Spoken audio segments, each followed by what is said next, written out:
So we had one, Tim the Movie, 2015, okay. And then 3 years later we decided to do the first in the Riff kind of franchise. It was about, I don't really know why, I was just thinking about an old Only Fools and Horses episode where Rodney's in a band and Del's the manager, and it goes a bit tits up, and I kind of just thought I'd like to write something about two brothers at war, in a battle that actually nobody really gives a shit about, really. And from there I had this idea of having the same identical bands. If you watch the film, they're the same actors playing the same bands, and it was just this really cool idea of just trying to do something that was kind of 90% improvised, which is what Riff ended up becoming. Right. So from there, we kind of left the story at the point of where the brothers' amplifier had been run over, and Jim's last words was basically screaming Tim. And 5 years later, we're now sort of telling the story of where they are now. And so for those who don't know, my name's Nicholas Benjamin. I was in the original Riff film. I played Jim, and once again I'm back and I'm playing Jim. Hey guys, my name is Summer Rae-Walker Coombs, and I play Molly, or aka Molly Mop, or Chipolata. I'm Andy Norton. I play Tim Lyons in Riff the Full Mash. My name is Cawte, and I'm playing the angry customer in this film, which is called Riff the Full Mash. Hi, my name is Victoria Humphries, and I have helped behind the scenes. I've helped with the director, gaining experience on a proper film set, and he's also been very kind in introducing a background role for me called Barbara. Hi, my name's Wright, and I play the interviewer in Riff the Full Mash. There's some things in this movie that I've never done before. I've never said "you're shit as fucked" so many times in one film, and I haven't appeared out of the loo in various different stages of what would you say, mess, than as I have in this film. That's why I say the angry customer is pretty much, entitled to be pretty pissed off. Well, funny enough, I was in production on another film, and the producer, Reece, picked me out and asked me to audition for this role. So I found out through another film, which is quite cool. Tim is Tim. He's thick as two planks and probably would do whatever he needs to do to make a living, really. Because I think in the trailer you just see him as just a sidekick for Jim. But I think later on down the line he sort of goes off on his own little path, as it were.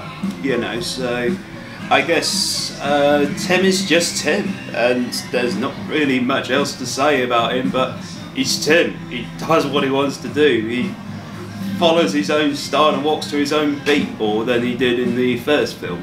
The character of Molly, she is so unique. She has these two different personas, in front of Billy and then in front of everyone else, which I think brings real comedy value. I think next year we're going to see a slightly different side to Molly.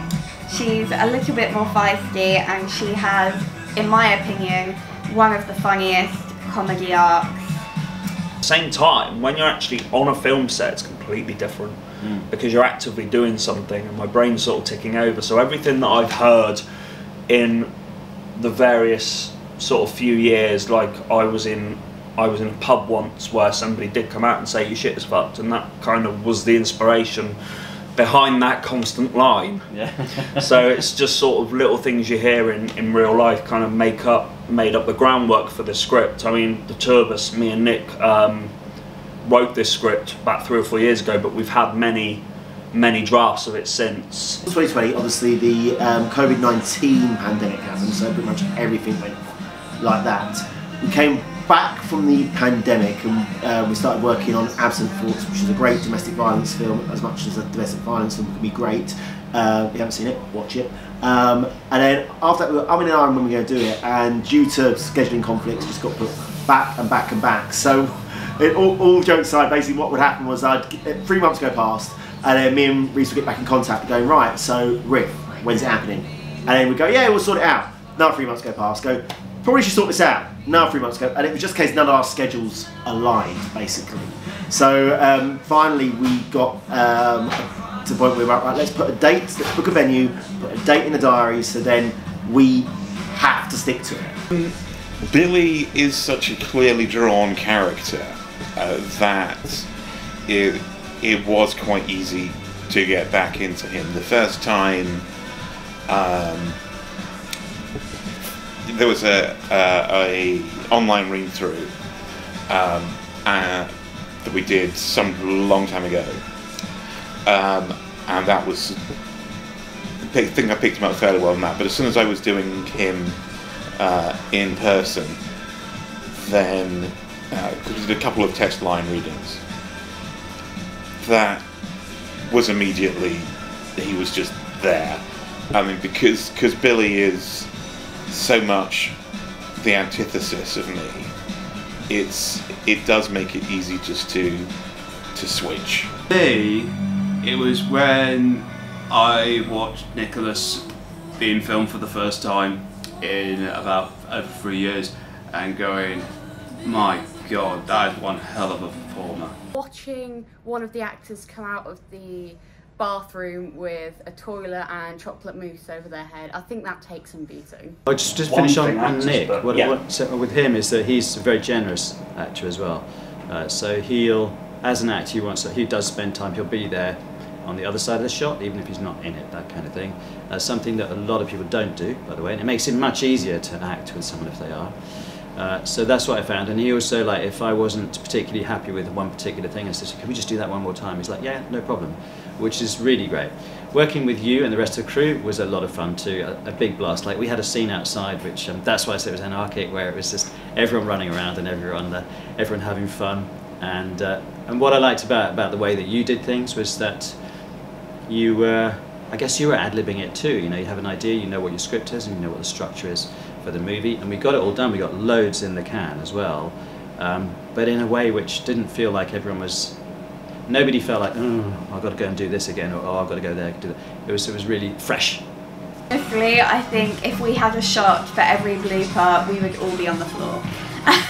So working with Richard, absolutely wonderful guy. Coming out and licking the toilet brush was just off the wall. It was something else. I have never seen anything like it in my entire life. And I think we all had a moment of, what on earth is going on?